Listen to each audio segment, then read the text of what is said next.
video, and my top research topic is the wiretapping technology in the government and the criminal justice system.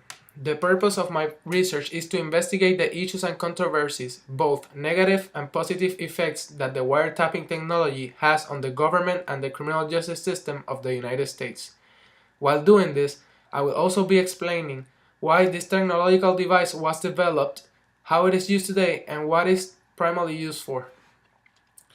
Jefferson L. Ingram defines wiretapping in his Criminal Evidence 11 edition textbook as a form of electronic eavesdropping in which, upon a court order, law enforcement officials surreptitiously listen to land and cell phone conversations, email, text messages, and similar communications.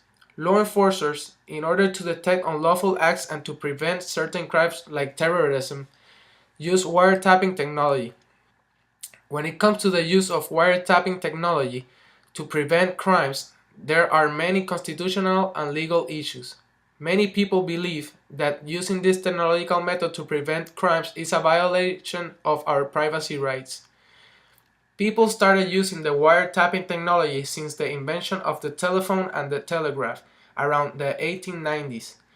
In How Wiretapping Works, an article written by Tom Harris, he says, in 1928, the United States Supreme Court approved the practice of wiretapping for the police and other government officials, though some states have banned it. In the 1960s and 1970s, this authority was curtailed somewhat. Law enforcement now needs a court order to listen in on a private conversation, and this information can be used in court only in certain circumstances. As I previously mentioned, there are many issues and concerns with the wiretapping technology, which is why there has been laws created to protect the individual rights to privacy.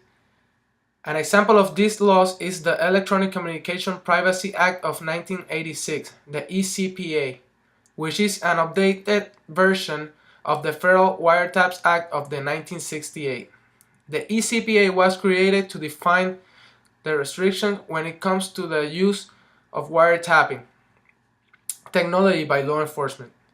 This is the area of investigation that I am going to be doing research on. This, as I previously mentioned, what I want to do with this research is to discover positive and negative effects that wiretapping technology has on the criminal justice system, law enforcers, and the government of the United States. Since this is a very controversial topic in the United States, there has been a lot of research done. Most of that research is on how the use of wiretapping technology should be used in order to obtain necessary information to prevent unlawful acts without violating the privacy rights of the people. Basically, the following is a summary of my research paper and the issues, concerns, and wiretapping subtopics that I am going to be focusing on. A. When is the evidence and information obtained by wiretapping going to be competent, relevant, and admissible in court? B. Why is statutory incompetency relevant to my topic, which is when a state or federal statute prohibits certain type of evidence? An example of this is the Omnibus Crime Control and Safe Streets Act of 1968, which Jefferson Ingram described as amended, provides that the evidence obtained by wiretapping or eavesdropping, when conducted in violation of the statute, is inadmissible in any court or other official proceedings. C. The specific methods that need to be done when performing wiretapping in order to obtain information and evidence so that they can be admissible in court. D. Concerns of the violation of the people's right to privacy, for example, the Fourth Amendment, and other privacy rights that should be protected when performing wiretapping. E. Why and when this evidence is a plus factor for cases and for the law enforcers. For example, the recording of 911 emergency calls for relevant information that can be obtained and used in courts and trials. F. the exclusionary rule of evidence, and how it relates to the wiretapping topic. G. The different laws and legislations that have been made for wiretapping obtained evidence.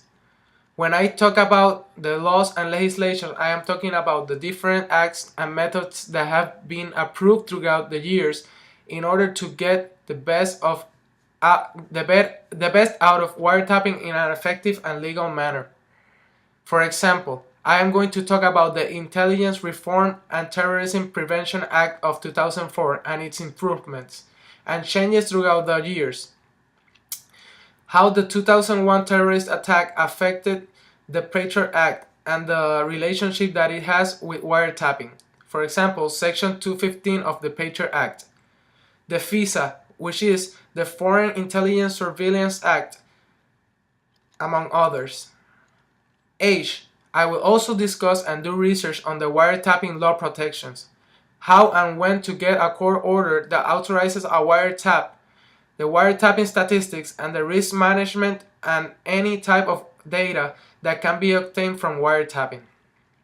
In conclusion, I would like to say thank you for your time and listening to my top research information. If any questions, please let me know. I'll be glad to answer them. Thank you.